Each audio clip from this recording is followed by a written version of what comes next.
L'histoire commence lorsque cet homme d'âge moyen ouvre les yeux pour la première fois dans le corps du jeune noble Liam Hilton. Alors qu'il se trouve à la table d'un somptueux dîner, il se demande exactement où il est, ne comprenant pas comment il est arrivé là. Il se rappelle qu'il buvait une boisson énergisante dans un bar après le travail. Il regarde autour de lui et aperçoit un miroir qui lui révèle qu'il est désormais un enfant. Le choc de cette révélation le fait crier, alarmant les adultes, y compris son père actuel, le chef de la famille Hamilton. Hamilton, profondément humilié par le comportement enfantin de Liam, lui rappelle que, bien qu'il soit seulement le cinquième fils et donc le moins significatif, il reste un membre de la respectable famille Hamilton et doit se comporter comme un noble en tout temps. Liam reste silencieux, ne comprenant rien à la situation ni à l'identité de cet homme. Voyant son malaise, la servante à ses côtés suppose qu'il est simplement contrarié par la réprimande de son père. Elle tente de lui remonter le moral en lui disant qu'il devrait être heureux que son père soit de bonne humeur, car cela aurait pu être bien pire. Elle explique également que son père est si joyeux car il vient d'avoir une fille après avoir eu plusieurs fils. Pour célébrer cette occasion, il a organisé cette fête pour l'anniversaire de sa fille. Lentement, Liam commence à comprendre qu'il joue le rôle du fils d'un noble. Il suppose qu'il s'agit d'un rêve étrange. Mais lorsqu'il s'endort en espérant se réveiller dans sa vie habituelle, il se réveille le lendemain matin toujours dans le corps de cet enfant. C'est alors qu'il réalise que ce n'est pas un rêve, mais bien la réalité. Ne comprenant pas pourquoi cela lui arrive, Liam n'a pas d'autre choix que d'accepter sa nouvelle vie. Il enfile les vêtements d'enfant et commence par explorer le balcon pour avoir une vue d'ensemble sur la maison Hamilton. Il découvre que celle-ci est entourée de vastes terres qui, selon la servante, appartiennent toutes à la famille Hamilton. Alors qu'il essaie de s'adapter à cette nouvelle vie, un de ses frères aînés vient lui parler de leur sœur. Ce frère, Bruno, est le quatrième fils et il a déjà décidé de l'avenir de leur sœur. Si elle est belle, elle doit se marier dans la famille royale, ce qui permettra de préserver leur statut de noblesse. Apparemment, la famille Hamilton est sur le point de perdre son statut noble, car elle n'a rien accompli de notable au cours des 3 dernières générations. Le père de Liam, actuel chef de famille, représente la 3e génération. Lorsqu'il prendra sa retraite, un membre de la 4e génération devra lui succéder. Bruno est convaincu qu'ils n'accompliront rien d'ici là et que les Hamilton deviendront des roturiers. Pour éviter cela, Bruno veut exploiter au maximum cette bénédiction et sauver leur famille de la ruine. Âgé de seulement 13 ans, Bruno est 1 an de plus que Liam mais agit de manière beaucoup plus mature. Il conseille à Liam de commencer à réfléchir à l'avenir de leur famille. Leur discussion est interrompue par l'arrivée de leur précepteur, qui commence à leur enseigner les bases de la magie. En apprenant qu'il va étudier la magie, Liam ne peut contenir son excitation et bondit de son siège, embarrassant Bruno, surpris par cette réaction. Bruno lui dit de ne pas se faire trop d'illusions, car seulement une personne sur 100 possède un talent naturel pour la magie. Malgré ses faibles chances, Liam est déterminé à apprendre la magie. Il écoute attentivement le précepteur, n'ayant jamais eu la chance d'étudier la magie dans sa vie précédente de roturier. Après le cours, il se précipite vers une servante et exige qu'elle le conduise à la bibliothèque. Une fois sur place, il commence à chercher des livres sur la magie. Il en choisit un intitulé Magie de feu pour débutants et suit les instructions pour lancer un simple sort de feu. Il parvient à allumer une flamme sur son index. La servante est impressionnée et félicite le jeune maître pour avoir réussi à lancer un sort de feu. Désireux d'en apprendre davantage, Liam se rend au bureau de son père pour demander l'accès à des grimoires, les livres de sorts de la bibliothèque. Le comte, occupé par son travail, montre peu d'intérêt pour son 5e fils, mais il lui accorde la permission d'étudier des livres en dehors de la bibliothèque sans poser de questions. Avec l'autorisation de son père, Liam se met immédiatement au travail, saisissant quelques livres de la bibliothèque et apprenant tout ce qu'il peut. Peu de temps après, il apprend un nouveau sort appelé Lame de feu. Un mois passe, et Liam maîtrise son sort de lame de feu sans l'aide d'un grimoire. Il montre cet accomplissement à Bruno, qui n'en revient pas que son jeune frère ait appris cela seul en seulement 1 mois. En tant que frère aîné, Bruno veut naturellement être meilleur que Liam et prend son propre grimoire pour chercher un éventuel raccourci afin d'apprendre des sorts. Cependant, après avoir essayé un moment, Bruno réalise que leur plus jeune frère est tout simplement extrêmement talentueux, avec une forte affinité pour la magie. Bruno conseille alors à Liam de continuer à apprendre la magie, lui promettant que s'il continue à briller, il pourra gagner en statut et devenir célèbre. Mais cela signifierait aussi que Liam surpasserait complètement le reste de la famille Hamilton. Bruno demande donc à Liam s'il étudie aussi intensément pour devenir le prochain chef de famille. Liam le rassure en disant qu'il veut simplement apprendre la magie comme passe-temps et qu'il n'a pas l'intention de viser le trône ou de devenir une cible pour leur frère aîné, Albrevi. Peu après, Liam apprend tous les sorts de feu pour débutants et décide de se fixer un nouvel objectif, maîtriser tous les sorts de glace pour débutants. Le père de Liam l'approche, ayant entendu dire qu'il peut utiliser la magie. Voyant enfin une valeur en lui, il commence à s'intéresser à son 5e fils. Cependant, sceptique, il demande à Liam de lui démontrer son talent. Liam montre son nouveau sort de glace en gelant un livre. Monsieur Hamilton n'est pas impressionné et demande si c'est tout ce que Liam peut faire. Liam répond qu'il vient à peine de commencer à apprendre la magie de glace. Ne voulant pas que son père le sous-estime, il révèle qu'il a maîtrisé tous les sorts de feu pour débutants en moins d'un mois. Cette fois, la réaction de Monsieur Hamilton change. Il éclate de rire en disant que les cieux ont enfin béni leur famille. Il encourage Liam à continuer d'apprendre et lui dit de ne pas hésiter à demander plus de grimoires si nécessaire. Pour la première fois, Liam se sent soutenu et encouragé par son père. Motivé, il se rend dans la forêt pour pratiquer, mais un majordome chuchote à Monsieur Hamilton une mauvaise nouvelle. Ignorant ce qui se passe, Liam croise un homme en manteau blanc assis sous un arbre. L'homme demande à Liam s'il est l'un des fils Hamilton. Lorsque Liam répond par l'affirmative, l'homme soupire et lui dit d'aller de l'avant et de le capturer. Voyant Liam totalement perplexe, l'homme lui dit d'oublier cela et lui demande plutôt s'il a un grimoire. En entendant que Liam va pratiquer la magie pour débutants, l'homme propose de lui enseigner une méthode plus efficace et lance 5 sorts différents à la fois. Fasciné, Liam demande à l'homme de lui apprendre comment faire. Appréciant le fait que Liam ne possède pas l'orgueil inutile de la plupart des nobles, l'homme accepte de lui montrer les bases. Il enseigne à Liam comment lancer simultanément des cercles magiques avec ses 2 mains. Liam parvient à lancer des sorts de feu des 2 mains, et l'homme lui apprend ensuite à lancer 3 cercles magiques à la fois. Liam maîtrise rapidement cette technique, mais il échoue à exécuter le sort car il manque encore de puissance magique. Malgré cela, l'homme est impressionné par le talent de Liam et révèle qu'il peut lui-même lancer jusqu'à 16 sorts en même temps. Malheureusement, le temps presse pour l'homme, et il veut vraiment enseigner davantage de magie à Liam. Il lui offre une bague qu'il appelle une Magicpedia, un artefact magique contenant des centaines de grimoires. Lorsque Liam enfile la bague, des centaines de sorts magiques affluent dans son esprit, lui permettant de les apprendre librement. Liam apprend instantanément un sort d'attaque de vent et, en utilisant l'un de ces sorts, l'homme disparaît sous ses yeux, le laissant totalement confus. À ce moment-là, la servante arrive pour dire à Liam à quel point il est dangereux de rester dehors. Elle l'informe également qu'un homme suspect s'est introduit sur leur terre. Elle lui remet un livre de magie d'invocation pour débutants que Monsieur Hamilton voulait qu'il ait, puis s'en va. C'est alors que l'homme mystérieux réapparaît devant Liam, lui révélant qu'il ne voulait simplement pas être vu par les autres, indiquant qu'il pourrait en réalité être dangereux. L'homme dit à Liam qu'il ne pourra pas rester longtemps et qu'il souhaite lui enseigner un dernier sort avant de partir. Il demande à Liam de choisir un sort dans le livre de magie d'invocation et Liam choisit celui pour invoquer un salamandre, un esprit de feu de bas niveau. Suivant les instructions de l'homme, Liam utilise l'anneau pour activer le sort. Il réussit à invoquer le salamandre, mais celui-ci est immédiatement absorbé par l'anneau. L'homme explique que l'anneau fonctionne comme un carnet infini, absorbant le contenu de la manière dont le salamandre a été invoqué. Réalisant à quel point cet anneau est incroyablement précieux, Liam propose de le rendre à l'homme, mais celui-ci affirme que l'anneau n'est pas si spécial, il permet simplement à son utilisateur de ne pas avoir à transporter des grimoires volumineux. Comprenant cela, Liam continue d'utiliser l'anneau pour apprendre davantage de sorts d'invocation à partir du grimoire. Une fois qu'il a terminé ses expérimentations, il cherche l'approbation de l'homme, mais découvre que celui-ci a disparu. La seule chose qui reste est un message sur le sol conseillant à Liam de continuer à étudier la magie et de ne jamais parler à quiconque de leur interaction. Bien que Liam n'ait passé qu'une heure ou deux avec cet homme mystérieux, il le considère comme son maître et lui est profondément reconnaissant pour ses enseignements. Un mois passe et Liam maîtrise ses sorts d'attaque et d'invocation. En utilisant ces sorts, il crée un four fonctionnel, qu'il utilise ensuite pour produire du charbon blanc.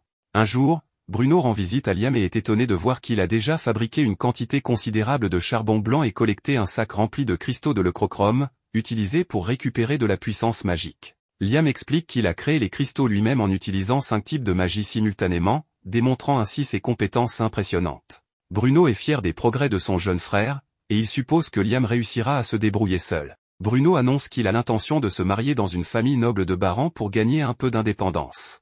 Il explique la nécessité de cette indépendance en racontant un épisode de l'histoire de leur famille. Il révèle qu'en désespoir de cause, pour sauver la famille, leur père a envoyé une grande quantité de soldats combattre un monstre scellé dans des terres lointaines. Cependant, la campagne a échoué, et seule une poignée de survivants est revenue. Malgré cette défaite dévastatrice, Monsieur Hamilton et leur frère aîné restent déterminés à tout faire pour conserver leur statut noble. Bruno pense qu'il pourrait un jour entraîner Liam dans leur machination, c'est pourquoi il encourage Liam à chercher lui aussi son indépendance. Le premier pas vers l'indépendance est de gagner de l'argent. Liam vend son charbon blanc contre une bourse de pièces d'or et utilise une partie de l'argent pour s'offrir un délicieux bol de ramen pour le déjeuner. Inspiré par ce repas, il décide d'introduire la culture du ramen dans la maison des Hamilton. Utilisant un esprit de glace pour déshydrater les nouilles, il crée des nouilles séchées et enseigne au chef de la famille comment les préparer. Convaincu que la vente de nouilles instantanées pourrait devenir une entreprise rentable, Liam présente son idée à un commerçant local. Cependant, le commerçant refuse d'acheter le produit, expliquant que seul le fils aîné des Hamilton, Albrecht, a l'autorité pour conduire des affaires au nom de la famille. Alors que Liam quitte le magasin, frustré, Albrevi sort d'une pièce à l'arrière, révélant qu'il a observé de près les progrès de son frère cadet. Jaloux des talents croissants de Liam, Albrevi déclare qu'il ne permettra plus à Liam d'agir librement.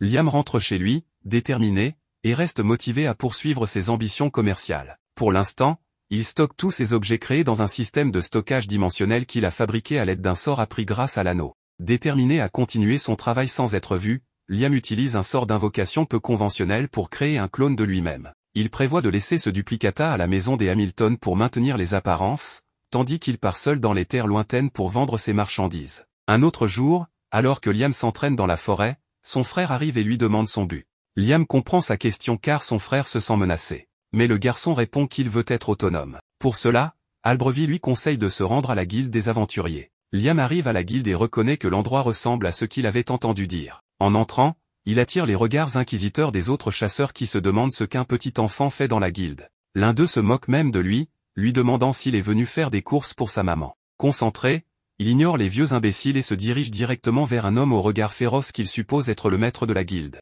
Lorsqu'il lui demande si cet homme est bien le maître de la guilde, celui-ci le reconnaît immédiatement comme Liam Hamilton. Il reconnaît également qu'Albreville a informé de l'arrivée de Liam. Avant d'aller plus loin, il suggère de faire passer un test à Liam, précisant que cela est nécessaire pour ne pas le placer dans une classe trop difficile pour lui. En entendant cela, Liam n'a aucun problème avec l'idée. Pour commencer le test, le maître de la guilde lui ordonne de lancer un sort d'attaque qu'il trouve facile. Il ajoute même que Liam peut prononcer lentement son incantation, mais Liam n'a absolument aucune idée de l'utilité d'une incantation. Cela semble très amusant au maître de la guilde, mais il se rend vite compte de ce que Liam voulait dire. Liam se dit qu'il ne peut pas se retenir d'utiliser toute sa force, car c'est ce qui déterminera sa place dans la guilde. Sans perdre de temps, il tire plusieurs rafales autour de la tête du maître de la guilde, laissant sa bouche grande ouverte de surprise. Les autres chasseurs qui ont assisté à cela restent sans voix face à la puissance de la magie de Liam. Pendant ce temps, le maître de la guilde garde son calme et propose de classer Liam en catégorie B en raison de sa grande puissance. Cela laisse Liam indifférent, sans montrer de signes de joie ou de mécontentement. Après avoir quitté la guilde, il regarde sa plaque de rang B et se demande si cela est suffisant. Alors qu'il réfléchit à cela, une jolie fille s'approche de lui et se présente sous le nom d'Azuna. Elle propose de former une équipe avec lui, étant donné combien il est dangereux de chasser seul. Voyant à quel point elle est belle, Liam, tombant sous son charme, accepte rapidement son offre. Les deux se serrent la main pour sceller l'accord et partent ensemble. En chemin, Liam rappelle à Azuna qu'ils n'ont pris aucune mission de chasse de la guilde. En réponse, elle révèle que les missions de chasse sont seulement attribuées aux chasseurs de rang A et plus. Les chasseurs de rang B, comme eux, doivent se débrouiller pour trouver des monstres dangereux et les ramener à la guilde pour une récompense. Alors qu'elle explique cela, les deux sont attaqués par une meute de loups-garous monstrueux. N'ayant nulle part où fuir, Azuna est sur le point de se faire dessus mais retrouve sa confiance lorsque Liam utilise sa magie pour placer des monstres à croissance rapide dans les gueules des loups, les laissant occupés et épuisés, ce qui permet à Azuna de porter les coups finaux pour les éliminer. Après avoir éliminé tous les loups, il les ramène à la guilde. En voyant le nombre de loups tués, les autres chasseurs sont abasourdis par leur propre incompétence. Le maître de la guilde est ravi que les deux aient pu abattre 42 loups à eux seuls. Il réalise la force qu'ils possèdent et leur propose de les embaucher pour une véritable mission de chasse.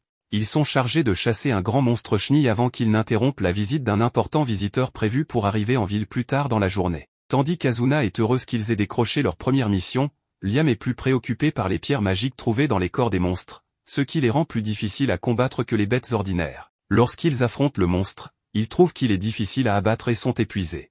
Liam essaie tous les sorts de son arsenal, mais rien ne semble fonctionner contre le monstre, ce qui le fait se sentir comme un homme ordinaire. Cela laisse Azuna dévastée, car elle s'attendait à ce que leur première mission soit facile. En pleine déception, elle se demande si un météore pourrait tomber sur le monstre. Cette idée semble excellente à Liam, qui élabore un plan pour éliminer définitivement le monstre. Il utilise Azuna comme appât pour attirer le monstre dans un endroit désert et invoque sa boîte à objets pour faire tomber un gros rocher sur celui-ci. Ils finissent par utiliser cette technique pour abattre 2 monstres chenilles et retournent à la guilde avec leur prise. En voyant cela, le maître de la guilde et les chasseurs sont une fois de plus choqués. Ils se demandent comment ils ont pu abattre 2 monstres en si peu de temps. Les autres chasseurs continuent de se demander comment ils ont pu abattre les monstres si rapidement. Pendant ce temps, Azuna tente de convaincre le maître de la guilde de leur offrir une récompense plus élevée, lui rappelant qu'il y aurait pu avoir un problème avec le visiteur important s'il n'avait pas trouvé le 2e monstre chenille. Prenant cela en compte, il leur propose de leur donner 5 fois la récompense initiale en argent. Cela ravit Azuna, mais Liam reste impassible à ce sujet. Plus tard dans la journée, tout le monde attend l'arrivée du visiteur important. Alors que Liam attend, son frère aîné vient le féliciter pour ses succès depuis son entrée dans la guilde. Il lui conseille de continuer sur cette lancée et part. En le voyant, Asuna imagine immédiatement qu'Albreville serait très rude, ce à quoi Liam acquiesce, car Albreville l'a toujours vu comme une nuisance. Sur une note plus positive, la personne importante arrive. En marchant parmi la foule qui le salue, il pose les yeux sur Liam et Asuna, et elle est frappée de stupeur par son regard. Plus tard dans la journée, Liam rencontre l'invité important, qui se présente sous le nom de James Stanley. Lorsque Liam se présente à son tour, James réagit comme s'il connaissait le père de Liam. Ne voulant pas s'attarder sur ce sujet, il cherche à savoir pourquoi Liam possède une bague qui appartenait à quelqu'un qu'il connaît, nommé Raymond. Il s'avère que Raymond était le maître de Liam. Au début, James tente de plaisanter en suggérant que Liam a volé la bague, mais en entendant Liam mentionner que Raymond était son maître, il se calme. Les deux commencent à discuter de l'époque où Liam était l'élève de Raymond, ce qui amuse beaucoup James. Il souhaite voir à quel point un élève de Raymond peut être puissant. Pour le découvrir, il demande à un de ses proches de se protéger contre le meilleur sort de Liam, espérant voir à quel point il est fort. D'ordinaire, Liam ne juge pas nécessaire de prononcer des incantations, mais il se souvient avoir lu quelque part que prononcer des mots pouvait rendre un sort plus puissant. Dans cet esprit, il utilise les noms de ses 3 chanteurs préférés comme incantation pour lancer des missiles magiques sur Simon, un des proches de James. Au début, on dirait que Simon parvient à bien se défendre, mais les missiles finissent par traverser son bouclier magique et l'évanouir. En voyant cela, James est très satisfait de l'efficacité des pouvoirs de Liam. Il lui propose de lui donner le titre de chevalier, pour lui donner la chance d'être indépendant de sa famille. Plus tard dans la journée, James fait de Liam un chevalier, comme il l'avait promis. Il espère que cela l'aidera à sortir de l'ombre de ses frères. Une fois le rituel de l'adoubement terminé, James cherche à en savoir plus sur le temps de Liam passé avec Raymond.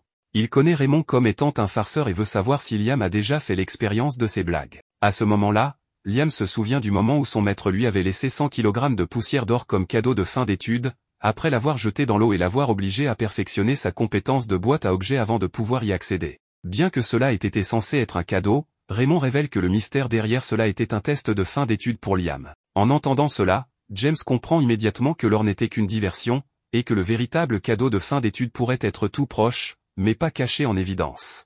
Pour le découvrir, Liam retourne sur le site et utilise sa boîte à objets pour absorber toute l'eau du lac. En marchant à travers le lac asséché, il se demande ce que son maître aurait pu lui laisser. Il tente de décoder les derniers messages de son maître et finit par élaborer un plan pour extraire la poussière d'or seule et la déposer dans le lac vide. Après avoir fait cela, une porte mystérieuse s'ouvre. Liam descend les escaliers sous le lac vide et trouve une lettre ainsi qu'un livre. La lettre révèle que le livre, qui est un grimoire de niveau maximal, est son véritable cadeau de fin d'études. En prenant le livre, il se rend compte qu'il détient le pouvoir d'un autre monde. Curieux de découvrir ce que ce pouvoir renferme, il est déterminé à l'étudier pendant des heures. Il continue à pratiquer les sorts, mais cela ne donne aucun résultat favorable. Après plusieurs essais, il réussit enfin, et le sort révèle un énorme miroir. Liam entre dans le miroir et découvre un espace alternatif, dans un monde différent de celui du magicien. De plus, l'espace augmente à mesure qu'il devient plus puissant, car il peut y loger des gens, ce qui le rend plus efficace que la boîte à objets. Liam reste à imaginer les possibilités infinies de ce sort.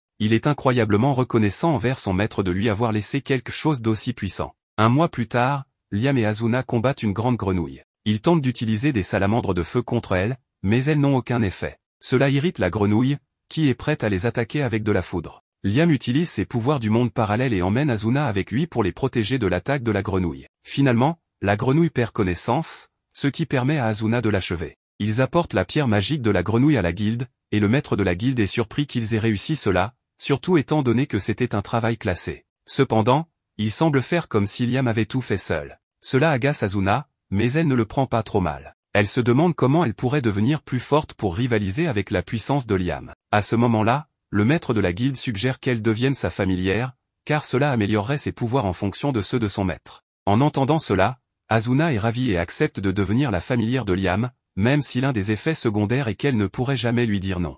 Elle affirme qu'elle ne s'en soucie pas, même s'il veut être rusé avec elle, car cela ne la dérange pas. Liam accepte. Le maître de la guilde effectue le rituel pour eux en faisant embrasser Asuna le dos de la main de Liam. Lorsqu'elle fait cela, elle devient immédiatement plus puissante et acquiert une compétence unique qui lui permet de se déplacer vite comme l'éclair. Voyant comment cela fonctionne, Liam reste sceptique quant au contrat de familière, et se demande si cela fonctionne réellement. Il décide de l'essayer avec quelqu'un d'autre pour voir si cela est réellement efficace. Asuna lui recommande une personne qu'elle connaît, nommée Jodie. Lorsqu'il fait de Jodie sa familière, elle rajeunit soudainement et acquiert le pouvoir de guérir les gens avec sa cuisine. Quelques jours plus tard, James invite Liam à sa maison et lui annonce l'arrivée de la princesse Scarlett. Il loue tous les accomplissements de Liam depuis son arrivée en ville et lui révèle que cela a fait de lui une personne d'intérêt pour la princesse.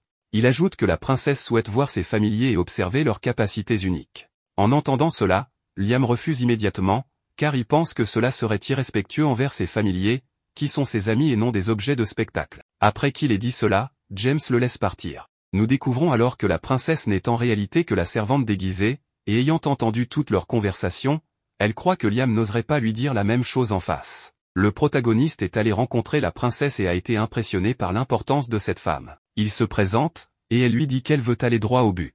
Scarlett souhaite qu'il lui explique comment il a réussi à vaincre l'orfe carnivore et la grenouille géante. Liam partage tous les détails, et la princesse est stupéfaite, n'ayant jamais entendu parler de quelqu'un capable de vaincre une grenouille géante sans magie de haut niveau.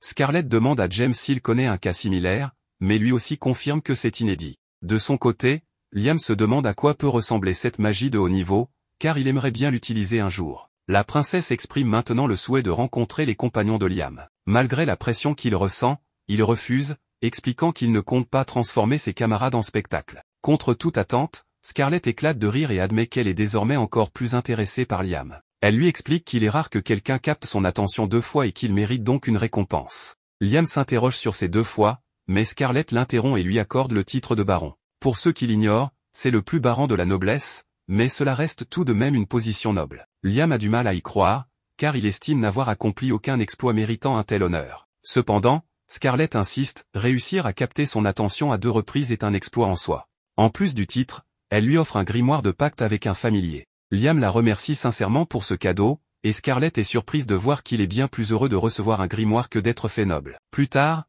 alors qu'il admire son nouveau grimoire, Bruno, son frère, vient le voir. Apprenant que Liam est désormais baron, Bruno est ravi et mentionne qu'Albrevie, leur frère, sera probablement furieux. Cela paraît étrange, car leur père est un comte, un titre bien plus élevé. Cependant, Bruno explique que les titres obtenus par mérite surpassent ceux hérités. Bruno est très fier de son frère et espère qu'il continuera à prospérer. La nuit venue, Liam croise son frère aîné, Albrevie. Malgré le salut cordial de Liam, Albrevie est furieux et lui lance un tu verras. Jaloux des accomplissements de son frère, il force des servantes à dire qu'il est meilleur que Liam, les menaçant de licenciement si elles refusent. Albrevie est déterminé à surpasser Liam par n'importe quel moyen. Le lendemain, Liam prend le thé avec ses 2 compagnons. Cependant, il est gêné d'être appelé maître juste à cause de son pacte de familier. Il leur demande alors de l'appeler simplement par son prénom. Les 2 jeunes femmes sont ravies d'être à ses côtés, ce qui attire quelques envieux en raison de leur beauté.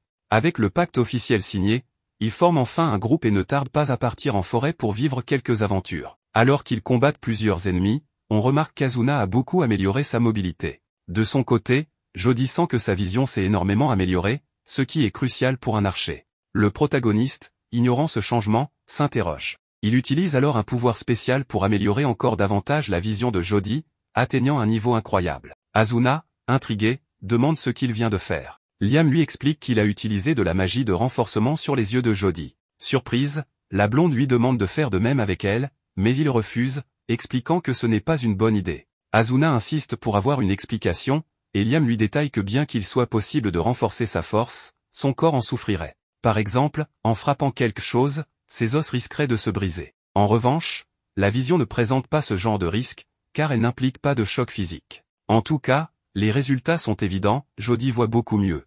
Plus tard, en retournant au guild, il découvre une situation catastrophique. Azuna demande à quelqu'un ce qui se passe, et on lui explique qu'Albrevie a causé un énorme problème en brisant un seau, provoquant un désastre sans précédent. Liam se précipite immédiatement chez lui et découvre de nombreux soldats blessés, parmi lesquels Albrevie, qui semble vouloir continuer à se battre. Toutefois, le maître barbu de la guilde intervient pour lui donner une bonne leçon avant de l'envoyer en ville. Liam se sent coupable de la situation, mais le maître barbu lui assure qu'il n'en est pas responsable. Azuna, perdu, demande des explications. Le maître leur raconte qu'un dragon impitoyable nommé Radon, scellé dans cette forêt par le grand-père de Liam, vient d'être libéré. Liam réalise alors que ce dragon est la créature dont Bruno lui parlait souvent.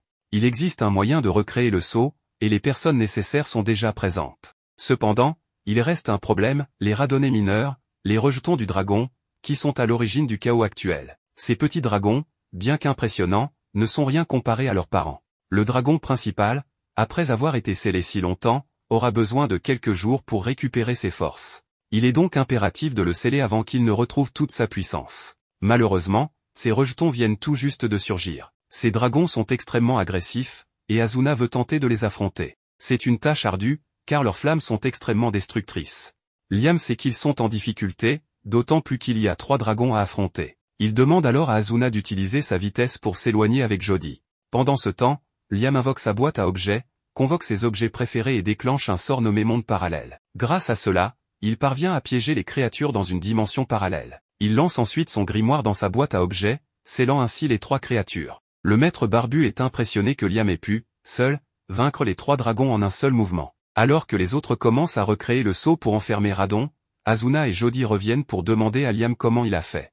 Il leur explique qu'il a utilisé son sort monde parallèle, qui crée un espace séparé. Comme il ne maîtrise pas encore parfaitement ce sort, tout ce qui entre dans cet espace disparaît lorsqu'il le désactive. Ces 2 personnes sont ravies d'avoir Liam à leur côté, le considérant comme quelqu'un d'incroyable. Soudain, une voix terrifiante résonne en appelant Liam. Il s'agit de Radon, le dragon, qui lui dit qu'il est un humain insignifiant mais doté d'une immense âme. Liam est surpris que le dragon impitoyable lui parle, et Radon est tout aussi étonné qu'on l'appelle ainsi. Il se demande si c'est ainsi que les humains modernes le nomment, bien que cela ne l'intéresse pas, car il est normal que son nom ait changé au fil des siècles. Radon demande alors au protagoniste qui il est réellement. Liam répond qu'il n'est qu'un simple humain, mais le dragon n'y croit pas, ressentant que l'âme et le corps de Liam ne sont pas en harmonie. Liam se demande si Radon a deviné qu'il est un adulte réincarné dans un corps plus jeune. Le dragon lui répond que, même s'il ne sait pas comment cela est arrivé, la vie de Liam sera certainement très intéressante. Liam a l'impression que le dragon lui a lu dans les pensées, mais Radon lui demande de le laisser l'accompagner,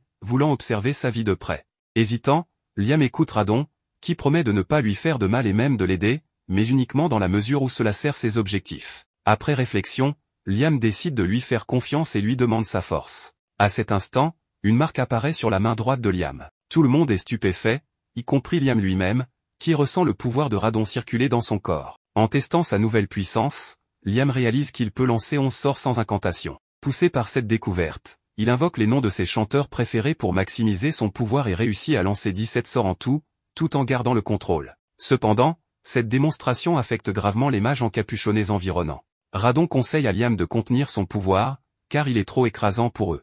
Heureusement, Jody et Asuna ne semblent pas affectés, peut-être en raison de leur lien en tant que familiers de Liam. Le maître barbu remercie Liam d'avoir éliminé la menace, mais ce dernier s'excuse pour les effets secondaires de sa nouvelle puissance. Se sentant responsable des souffrances causées par le combat, Liam offre 10 kg d'or pour couvrir les frais des blessés, en demandant de prioriser ceux nécessitant une longue convalescence. Le maître barbu est abasourdi, considérant ce geste comme une bénédiction.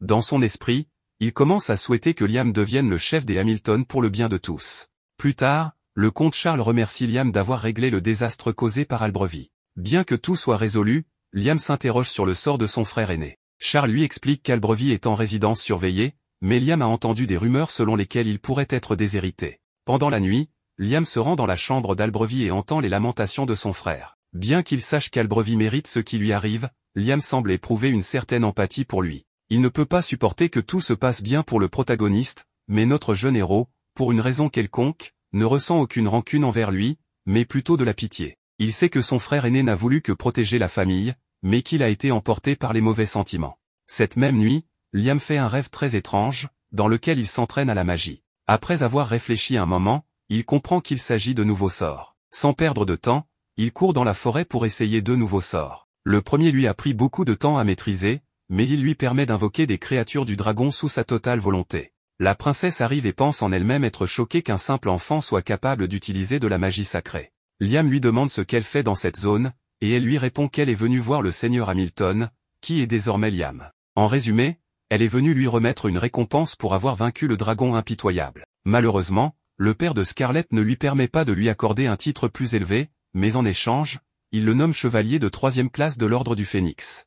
Liam hésite à accepter ou non, mais elle insiste, car le peuple a besoin de la tranquillité d'esprit, sachant que le dragon a été vaincu et qu'un héros existe. En y réfléchissant, Liam ne trouve pas cela si mal, mais elle veut maintenant savoir comment il a vaincu le dragon, car selon la méthode, elle pourrait le déclarer héros du royaume. Liam sent qu'il doit tout lui expliquer pour apaiser les choses. De bonne foi, il commence à le faire, mais l'expression de Scarlett lorsqu'elle entend la suite le terrifie, elle n'arrive pas à croire ce qu'il vient de dire. Elle se rend compte que ce qu'elle a vu tout à l'heure était de la magie sacrée, mais ce qu'elle vient d'entendre prouve le contraire. Elle lui demande de ne raconter cela à personne avant d'avoir de nouvelles informations. Le lendemain, La princesse envoie à Liam 3000 pièces d'or, une somme totalement démesurée, à vrai dire. James discute avec le protagoniste et veut savoir si ce dernier peut vraiment utiliser la magie sacrée. Le jeune héros sait qu'il ne doit rien révéler, car la princesse a payé cher pour son silence. Cependant, James, avec son expérience, commence à soupçonner que la princesse cache quelque chose et veut en avoir le cœur net. Il a lu dans un rapport que le gigantesque dragon s'est transformé en lumière et s'est introduit dans le corps de Liam. Ne pouvant plus garder le secret, Liam finit par avouer qu'il peut désormais utiliser certains sorts de magie sacrée. Pour prouver ses dires, il montre le sort Clear, qui élimine tout état altéré, comme une purification. James, impressionné, lui demande s'il connaît la guerre des 3 dragons. N'en ayant jamais entendu parler, Liam écoute attentivement. James raconte qu'autrefois, 3 dragons se sont affrontés, mais un seul a triomphé grâce à l'usage de la magie sacrée. Ce dragon vainqueur s'est uni à une humaine, qui a utilisé la magie sacrée pour fonder une nation, celle où il se trouve actuellement. Initialement, on pensait que cette union signifiait la fondation d'une famille, mais James commence à croire que ce n'est pas le cas. Il pense que Liam, en étant lié au dragon, revit ce qui s'est passé à la fondation de la nation. James partage ses inquiétudes, notamment concernant les Hamilton, et plus particulièrement le père de Liam. Les Hamilton ont été déclarés nobles pour avoir scellé un dragon autrefois perçu comme une menace. Mais si ce dragon est en réalité l'ancêtre de la nation, leur titre pourrait être révoqué. James ajoute qu'un danger encore plus grand serait que le dragon, rempli de colère, cherche à se venger, ce qui plongerait la nation dans le chaos. Cependant, le dragon a dit à Liam qu'il se moquait de l'opinion des humains et qu'il recevrait un nouveau nom dans quelques siècles. Il a également avoué s'intéresser à la vie de Liam, ce qui rassure James, car cela signifie que la nation ne devrait pas être en danger. James conclut que grâce à cette situation, tout le monde peut se sentir en sécurité, et Liam pourrait même être vu comme le sauveur de la nation. En marchant, Liam réfléchit à la possibilité de préparer à l'avance les sorts qui prennent du temps à s'activer. Plus tard, il retrouve ses 2 camarades, qui lui annoncent qu'il y a de nombreuses demandes pour rejoindre leur groupe. Sa renommée, due à la défaite du dragon, attire beaucoup de monde, et il devra choisir parmi une liste de candidats en tant que chef de groupe. De retour chez lui, une de ses camarades lui annonce qu'il a reçu des propositions de mariage, y compris une recommandation de Bruno, qui lui présente le profil d'une jeune fille, parente de sa femme.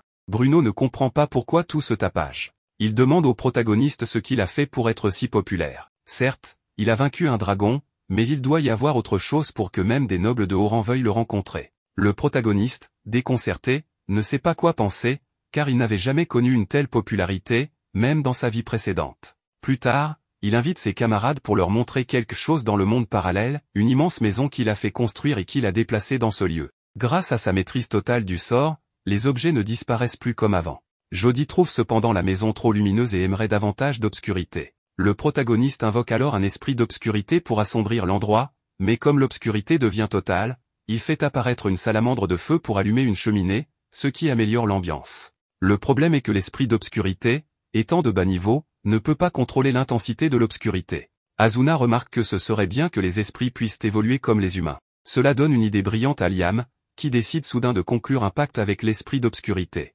Grâce à ce pacte, l'esprit monte de niveau, permettant à Liam de contrôler parfaitement l'obscurité et de la rendre plus naturelle. L'esprit le remercie et lui demande de l'invoquer en cas de besoin, mais Liam ne connaît pas encore le sort d'invocation pour les esprits de niveau intermédiaire. La grand-mère de l'obscurité lui explique que son anneau lui permet d'y stocker un sort d'invocation de niveau intermédiaire, bien qu'ils doivent s'entraîner un peu. Après un moment, il réussit à sceller l'esprit dans l'anneau et commence à faire évoluer la salamandre, qui devient un charmelion. Il enchaîne avec d'autres esprits, ce qui lui donne littéralement une belle collection d'esprits évolués, tout cela avec un simple anneau. Le protagoniste est maintenant si puissant qu'il peut posséder plusieurs esprits de niveau intermédiaire, alors que les grimoires nécessaires à cela sont normalement des trésors réservés à la noblesse. Le lendemain, à la demande de Radon, Liam s'aventure dans la forêt. Le dragon lui demande d'invoquer l'un de ses enfants, ce que Liam réussit après beaucoup de pratique. Cependant, l'espace commence à se distordre, et il aperçoit une multitude de fées. Les fées s'enfuient à la vue d'un humain, mais Liam leur annonce qu'il est là au nom de Radon.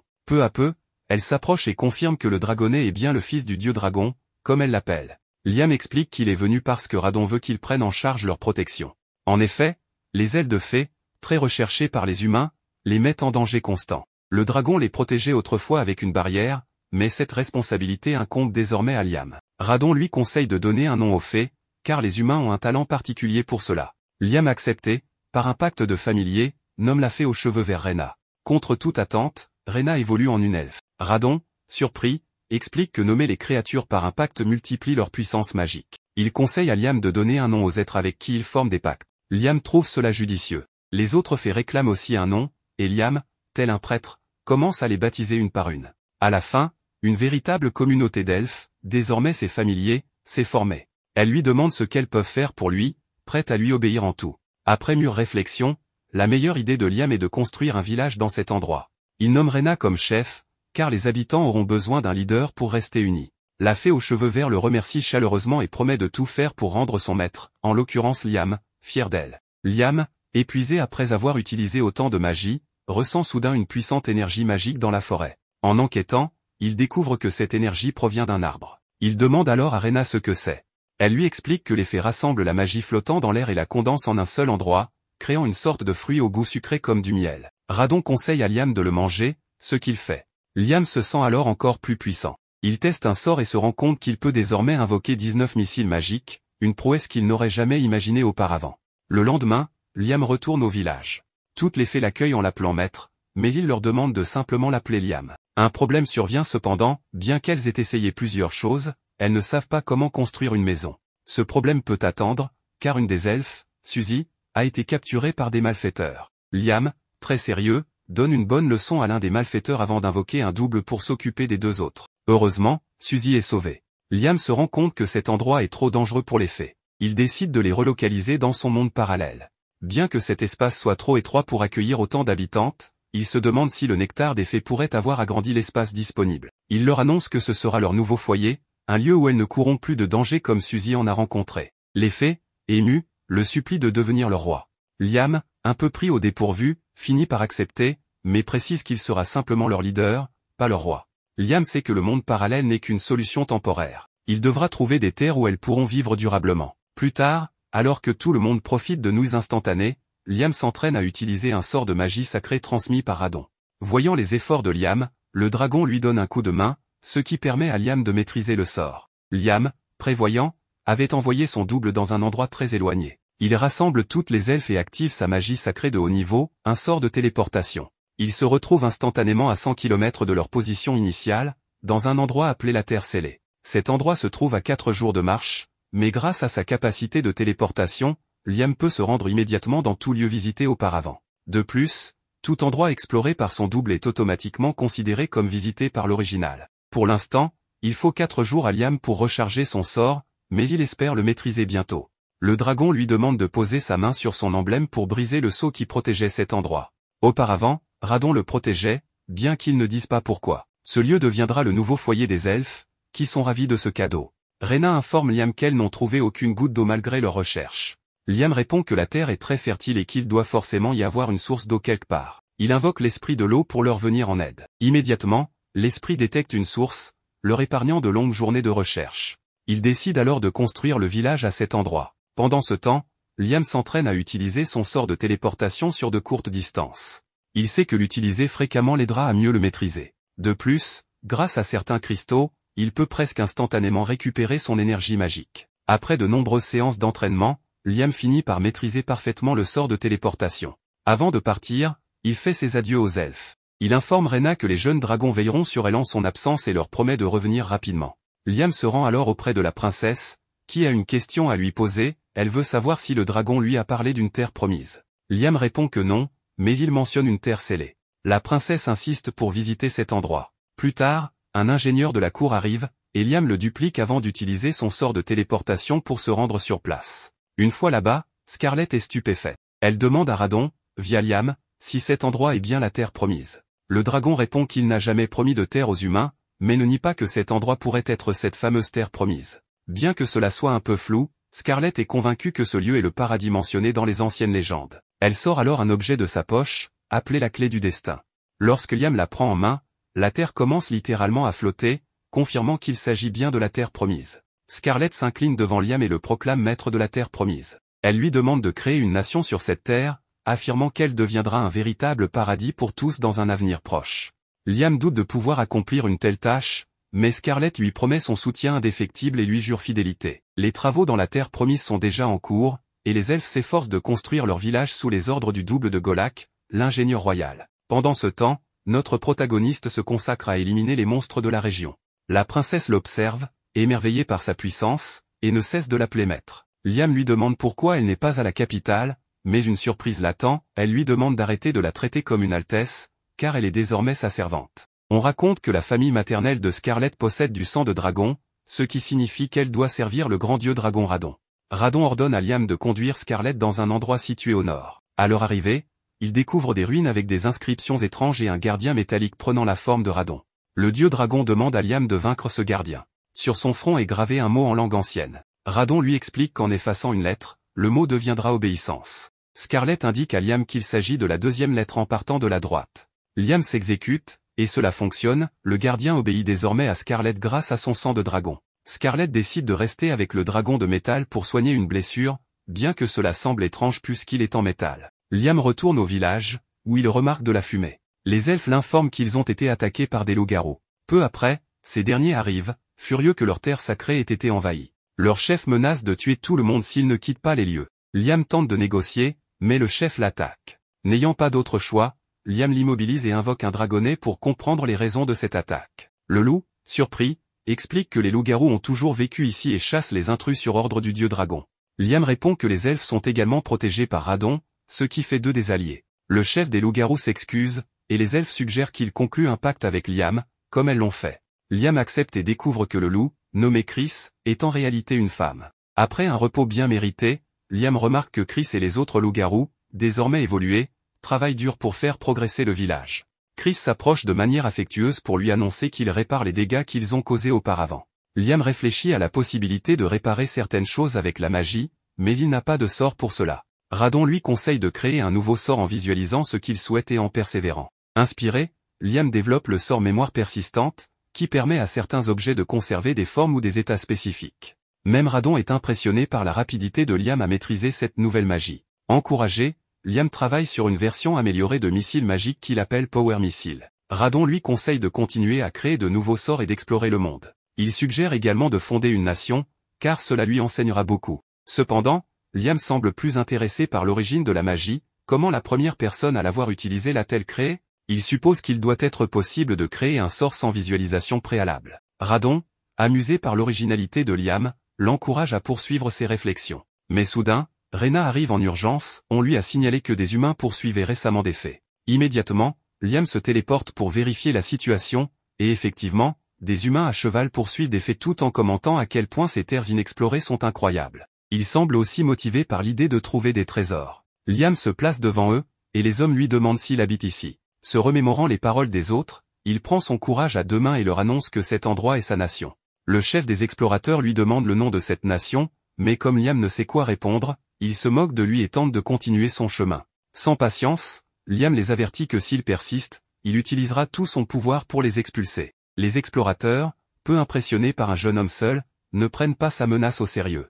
Liam décide alors de leur donner une leçon afin qu'ils ne reviennent jamais. De retour au village, Rena informe Liam que toutes les fées vivant sur ces terres souhaitent conclure un pacte avec lui en tant que familier. Liam accepte volontiers, mais il est surpris de découvrir qu'il y a en réalité près de 100 fées. Après leur avoir donné des noms et les avoir fait évoluer en elfes, Liam remarque que le village a énormément grandi. Dans un autre moment, Liam montre à Scarlett un casque trouvé sur les explorateurs. Scarlett identifie un emblème dessus comme celui de Balt. Elle explique que, comme les royaumes de Jamil et Kistador, ces hommes étaient des explorateurs. Elle ajoute que d'autres explorateurs des royaumes voisins pourraient bientôt arriver, car la vallée qui séparait autrefois ces nations est désormais reliée à la terre promise. Cela pose un sérieux problème, ils sont entourés par 3 grandes nations. Scarlett conseille donc à Liam de fonder rapidement une nation. Pour cela, il lui faudra 3 éléments, des terres, une population et du pouvoir. Si les terres et la population semblent réalisables, Liam sait qu'il lui manque des soldats pour défendre ce nouveau pays. Chris propose que les lycanthropes prennent en charge la protection de la nation.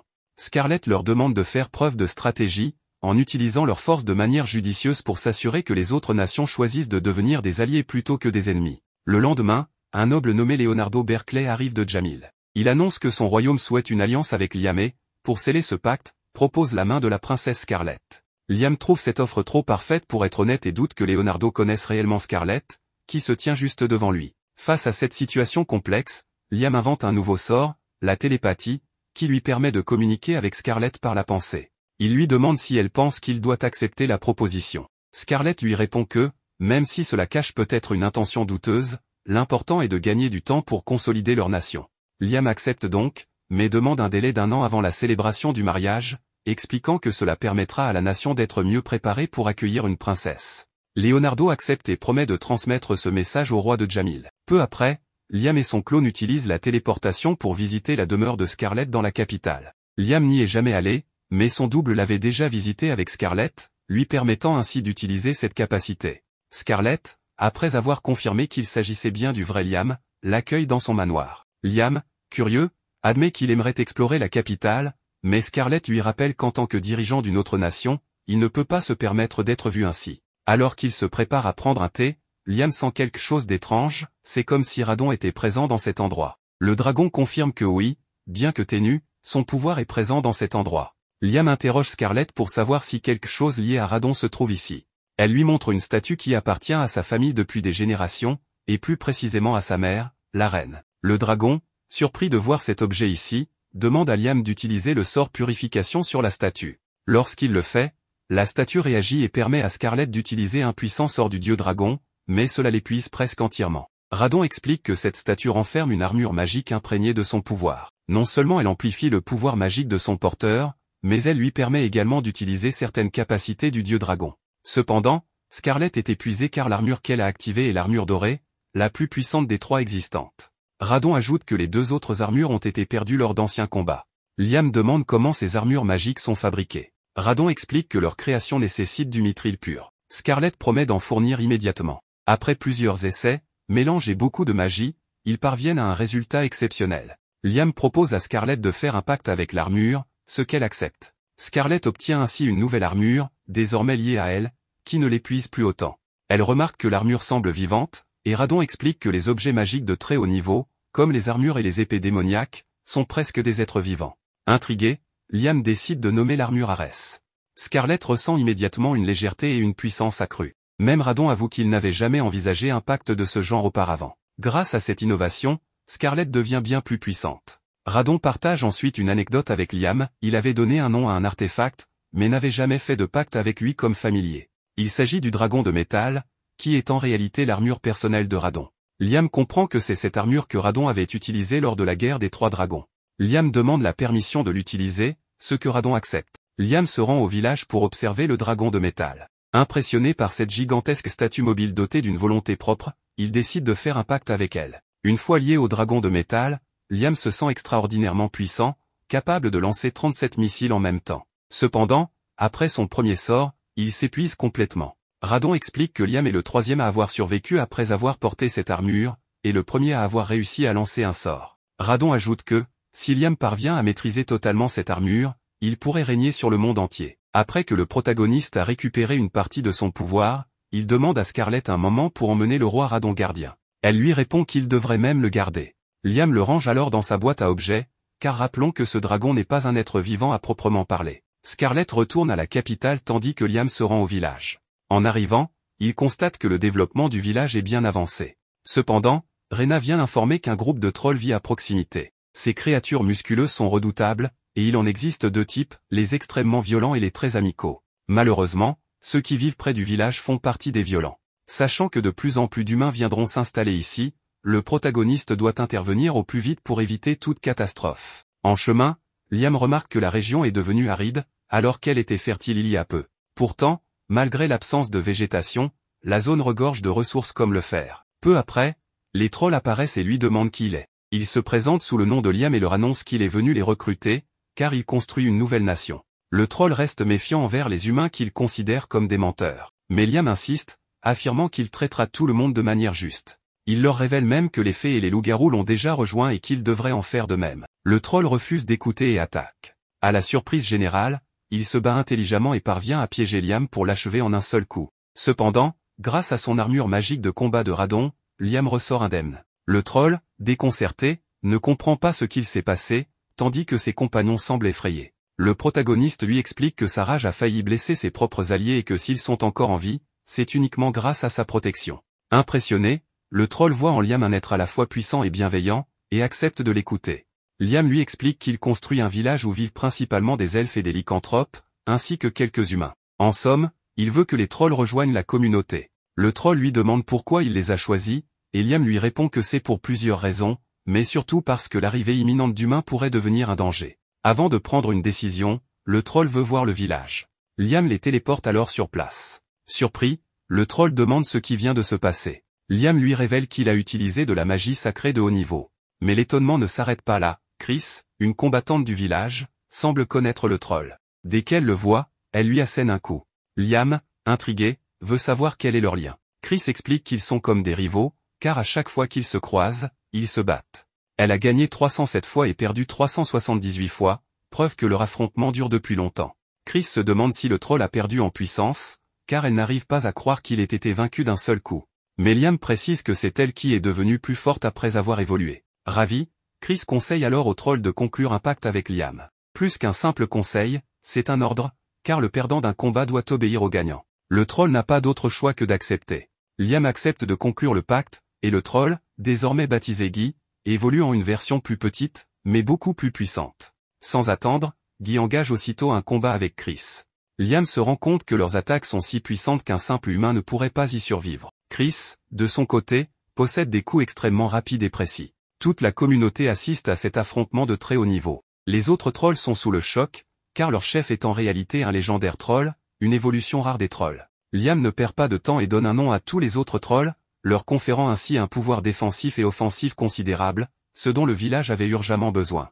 Le lendemain, les trolls se mettent à récolter des roches riches en minerais pour que Liam puisse les extraire. Il invoque alors la salamandre et son champignon pour faire le travail. En plus d'abondantes réserves de fer, il découvre aussi de l'argent, de l'or et un peu de cuivre. Cependant, Liam espérait trouver davantage de mithril, mais il n'en a obtenu qu'une infime quantité. Radon lui rappelle que le mithril est un métal extrêmement rare dans le monde humain.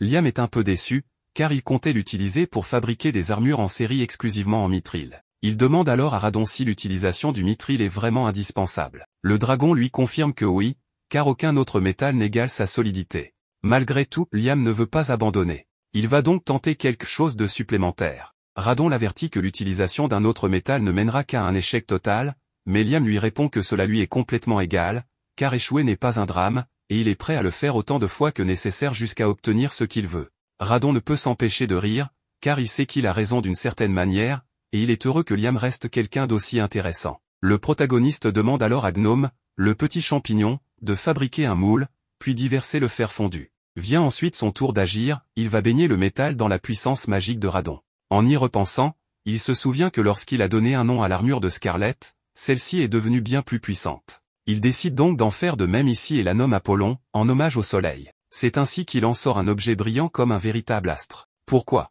Parce que Liam a pensé que créer un moule en accord avec le nom choisi la rendrait plus puissante, et il avait raison. Il vient tout juste de créer la première armure magique en fer. Radon est sans voix, car Liam ne cesse de le surprendre. Dans l'après-midi, Liam est un peu attristé, car il prévoyait de créer de nombreuses armures. Mais, évidemment, il ne peut pas utiliser le même nom pour toutes. C'est ironique, avoir autant de fer et de magie, mais manquer d'imagination pour trouver plus de noms.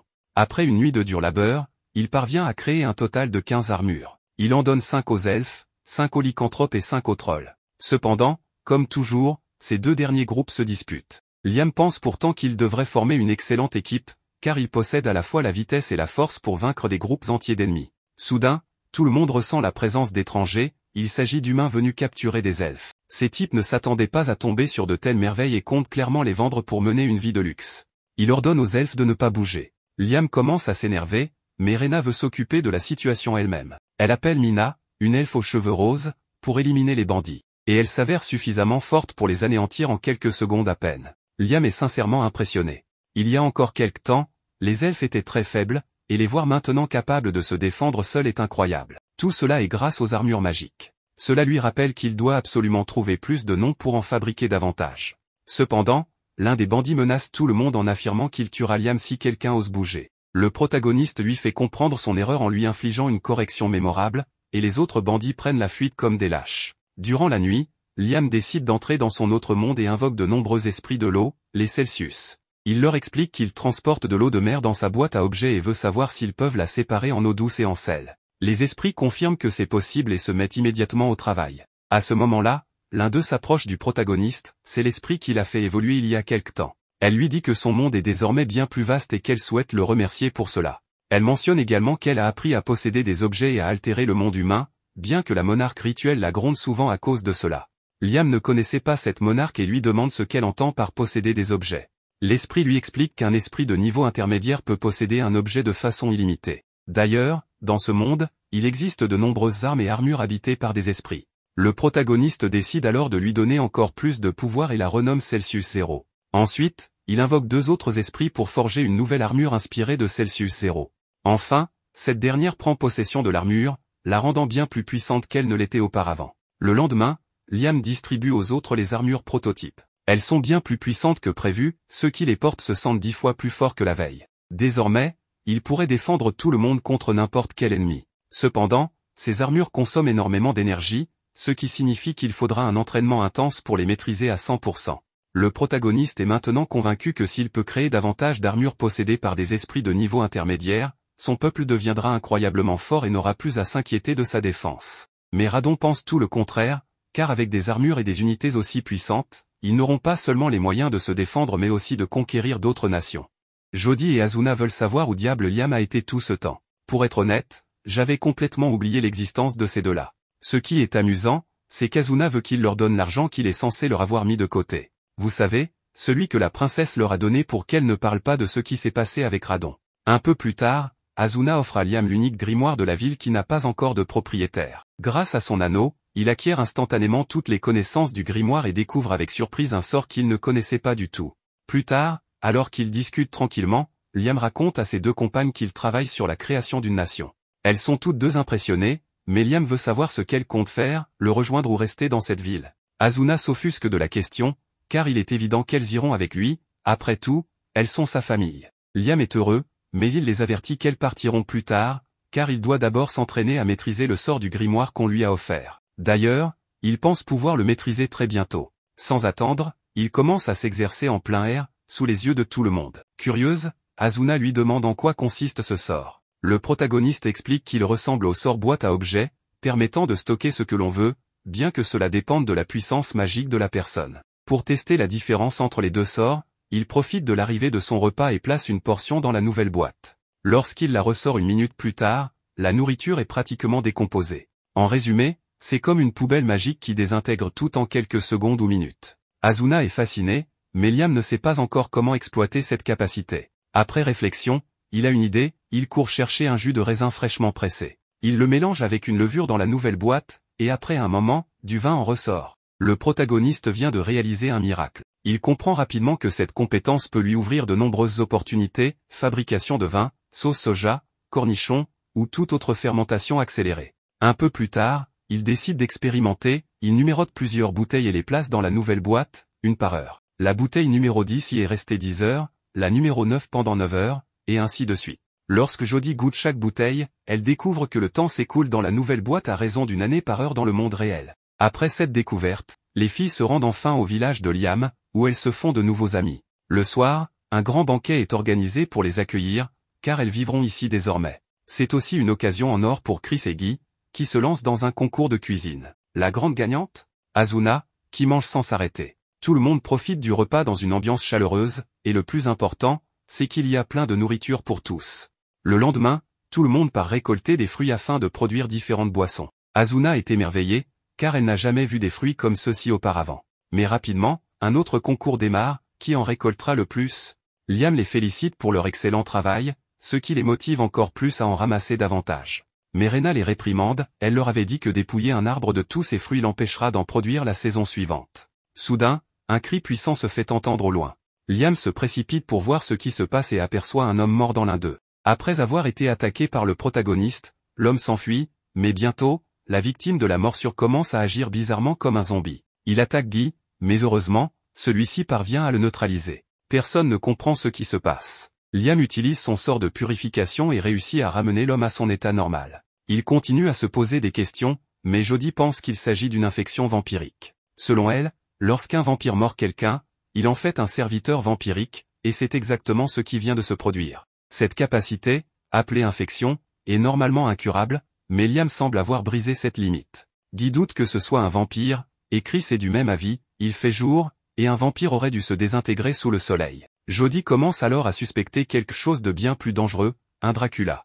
Les Dracula sont des vampires mutants qui n'apparaissent que tous les quelques siècles. Ils deviennent des chefs de meute, renforcent leurs subordonnés et éliminent leurs faiblesses face au soleil. Liam comprend que la situation est critique et qu'ils doivent rassembler autant d'informations que possible. C'est alors qu'un lycanthrope arrive avec un message urgent, une horde de vampires se dirige vers le village. Ils sont plus de 10 000, tandis que le village ne compte qu'une centaine d'habitants. L'écart est gigantesque. Pire encore, les rangs des vampires comptent d'anciens habitants des terres voisines, le lycanthrope a aperçu des orques et des gobelins parmi eux. Grâce à cette information, Jody confirme que l'ennemi est bien un Dracula. Rena précise que les vampires sont généralement une espèce discrète et pacifique, mais le Dracula les a transformés en monstres violents.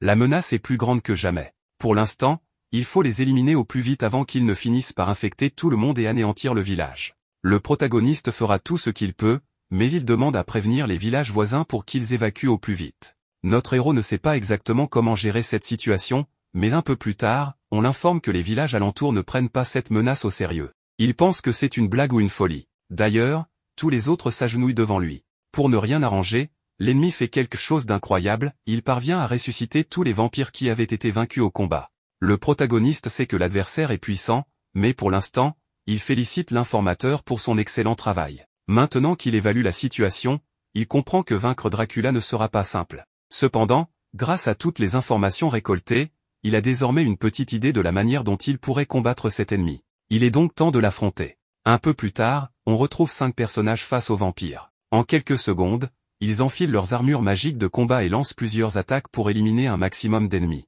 Mais ils sont bien trop nombreux. Guy ordonne alors une retraite temporaire. Pourtant, un phénomène étrange se produit, Dracula lui-même semble être là. Liam active immédiatement son sort de téléportation pour s'approcher, puis il l'emmène ailleurs, loin des autres vampires. Dracula ne comprend rien. Le protagoniste lui explique qu'ils sont désormais à 1000 km de leur position initiale en seulement 2 secondes. Liam sait qu'il peut vaincre ce type, mais par précaution, il lui demande s'il ne préférerait pas coexister pacifiquement et devenir son voisin. Dracula refuse catégoriquement et déclare qu'il est désormais inarrêtable jusqu'à ce qu'il ait consommé toutes les espèces inférieures. Liam comprend et passe immédiatement à l'attaque avec sa magie, mais l'ennemi esquive ses sorts et se retrouve derrière lui en un instant, ce qui ne lui était jamais arrivé auparavant. Cet adversaire est bien trop dangereux.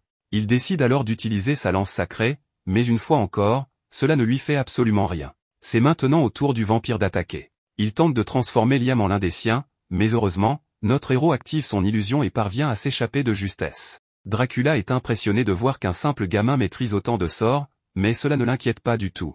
Le protagoniste comprend qu'il est en mauvaise posture. Il sait que s'il utilise l'armure de Redon, il n'aura plus d'énergie, ce qui le fait hésiter. Pour l'instant, il continue à lancer toutes sortes de pouvoirs contre son adversaire, mais rien ne fonctionne. Dracula ricane et lui annonce que l'attaquer ne sert à rien, car il est immortel. Il affirme que son existence dépasse les lois de ce monde et qu'étant donné qu'il n'est pas vivant, il ne peut tout simplement pas mourir. Son corps actuel n'est qu'un simple récipient, un objet qu'il utilise pour absorber la force vitale flottant dans l'air. Il explique clairement à Liam que tant que ce monde existera, il sera indestructible. Puis il attaque Liam, qui, en un acte de désespoir, active sa nouvelle boîte. Contre toute attente, il réussit à le capturer. Comme avec la boîte à objets, il peut y enfermer des êtres vivants. Mais puisque Dracula n'est pas vivant, il n'y a aucun problème pour l'y emprisonner.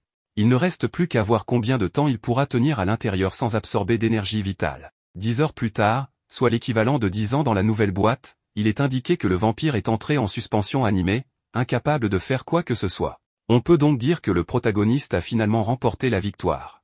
Le protagoniste est de retour avec ses compagnes, qui veulent savoir s'il a réussi à vaincre Dracula. Il leur répond que oui, mais il s'interroge sur l'état des individus sous son contrôle. Les filles ne savent pas exactement, mais ils semblent étranges, leurs crocs tombant comme si de rien n'était. Il semble qu'ils ne soient plus sous l'emprise de Dracula et qu'ils se rétabliront progressivement. Soudain, plusieurs d'entre eux commencent à brûler inexplicablement sous une lumière étrange. Radon explique que c'est la magie de Dracula qui contrôlait leur corps. Maintenant que sa source a disparu, il est probable qu'eux aussi disparaissent. Liam refuse de les laisser ainsi et utilise son sort de purification pour les purifier. Cela fonctionne bien, mais il réalise vite que ce n'est pas suffisant. Radon lui donne un indice sur la manière de surmonter cette situation.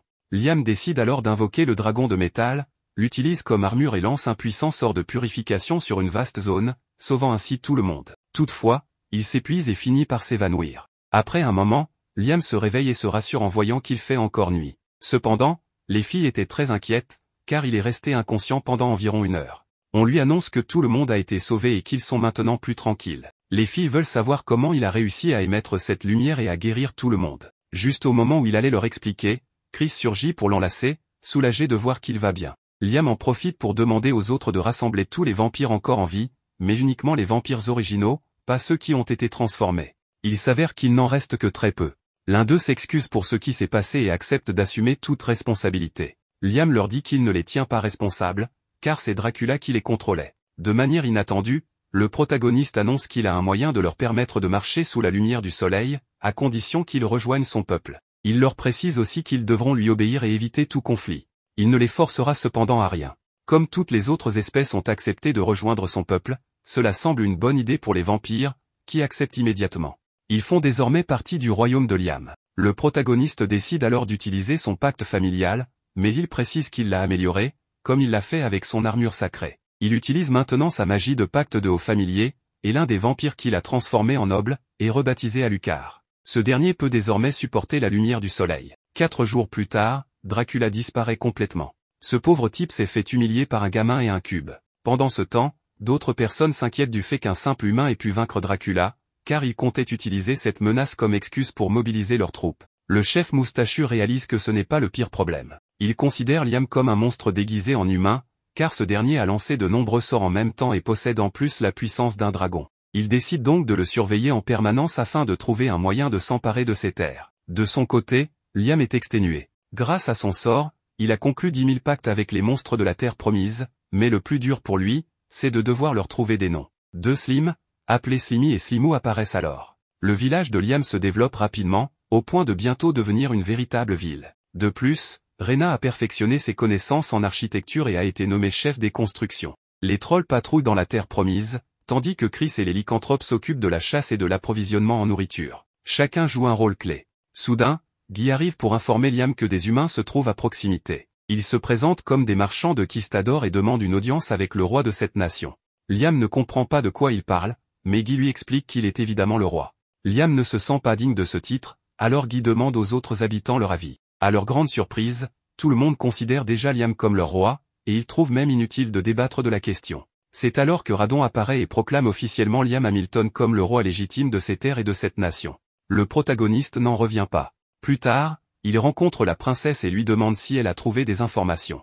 Elle répond que malgré ses recherches sur le royaume de Jamil, elle n'a rien découvert, mais elle sait que le roi et ses ministres cachent quelque chose.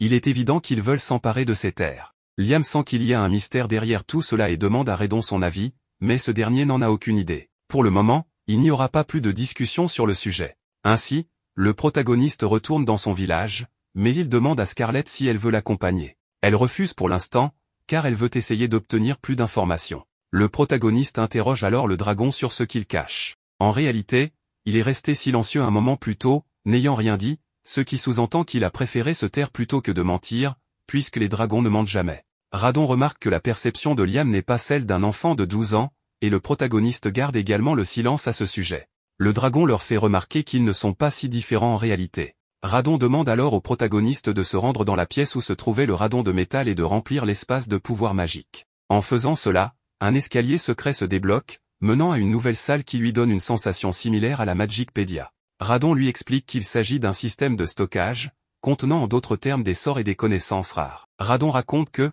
tout comme les PM collectionnaient des objets brillants, les dragons ont une tendance similaire. C'est pourquoi le nid d'un dragon regorge de sorts anciens et interdits. Le protagoniste ne peut cacher son excitation en entendant cela, mais Radon précise que cette salle contient seulement le premier sceau. Plus le protagoniste augmentera son pouvoir magique, plus les autres sceaux se briseront.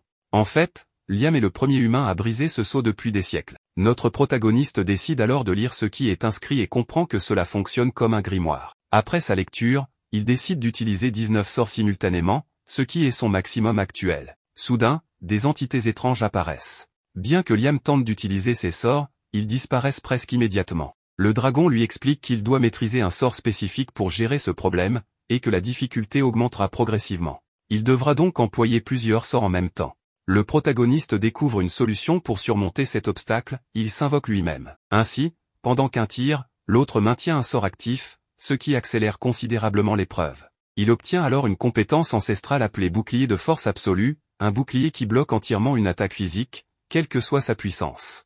Cependant, il ne fonctionne que pour la première attaque, les suivantes passent sans problème. Ainsi, le protagoniste s'entraîne maintenant à créer plusieurs barrières aussi rapidement que l'ennemi attaque. C'est une amélioration cruciale, car sur un champ de bataille, les attaques multiples fusent de toutes parts. Radon est impressionné par les capacités de Liam et l'informe que l'étage supérieur contient un autre sort, bouclier magique absolu. Mais pour le débloquer, il devra encore augmenter son pouvoir magique et briser le sceau. Comme son nom l'indique, ce sort fonctionne comme le précédent, mais pour les attaques magiques. Le protagoniste se demande s'il pourrait le répliquer en échangeant l'énergie physique contre l'énergie magique. Immédiatement, il se met à réfléchir et à expérimenter mentalement afin de corriger les failles du sort. Comme l'explique le dragon, il doit visualiser la causalité pour y parvenir. Après un long moment, il réussit enfin à utiliser le bouclier magique absolu. Il demande à Radon si cela a bien fonctionné, et le dragon ôte son chapeau, impressionné qu'il ait appris un sort ancestral de cette manière. Liam ne peut s'empêcher de ressentir de l'excitation et continue de s'entraîner. Radon souligne que cela faisait des siècles qu'aucun humain n'avait brisé les sceaux de ses ruines, mais Liam l'a fait facilement et a même développé un sort ancestral par lui-même. Un peu plus tard, Radon lui demande ce qu'il fait, et le protagoniste explique qu'il laisse son corps s'habituer à cette sensation. Il s'entraîne également à détecter la présence de la magie, afin d'améliorer les barrières qu'il vient d'obtenir. Radon lui demande pourquoi il ne les utilise pas en permanence, mais Liam estime que ce serait impossible. Ce qu'il cherche, c'est apprendre à les utiliser de la manière la plus efficace possible, pour consommer le moins de pouvoir magique. Le dragon est fasciné par la passion de Liam pour la magie et lui conseille de ne jamais perdre cette passion, car elle doit être son arme principale dans ce monde.